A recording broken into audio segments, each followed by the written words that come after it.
За новогодишните и божикните празници резервирани се скоро сите сместувачки капацитети во Крушево и се бара кревет повеќе. Но оваа година поради пандемијата нема да има организирани прослави во гостителските објекти и хотелите.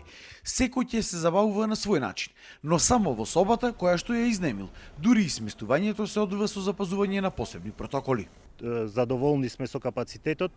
Имаме протоколи за седење по маси, почитуваме протоколи, значи со носење на маски, значи за надворешни гости сме само до 18 часот. После 18 часот од 18 до 21 имаме вечера за хотелските гости, после 21 часот единствено можат во собите. Задоволни се издавачите на соби и апартмани. Велат дека можеби не е сосема полно како лани, но имало доста гости. Ние претежно работиме со иста клиентела секоја година, гостите знаат каде доаѓаат, знаат дека се безбедни, дека секој си е во посебен апартман и секој ќе си ја дочекува новата година во кругот на семејството.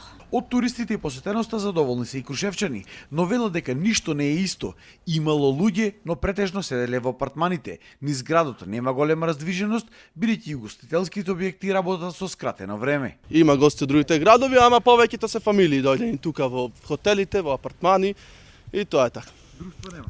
Не, друштва многу поретко, па и казните се големи, не смеат друштва да се собираат. Гости има скоро како и другите години, прилично да речем. Овие што ги издават овие апартманите, не скоро, туку сите се полни со гости. Од општина Крушево велат дека веќе били организирани со МВР и пазарната инспекција за да нема големи собирања. Меѓутоа воспоставуваме и некаков ред со редари од општина Крушево кои ќе бидат излезени на терен, кои ќе ги предупредуваат пред се граѓаните да не дозволиме нивно групирање и исто така апелираме до сместувачките капацитети да нема групирање внатре во нивните како даватели на услуги, да не се групираат туристите во нивните објекти. Можеби без снег и во една вонредна состојба, но сепак на Крушево ништо не може да му ја одземе убавината која што ја поседува.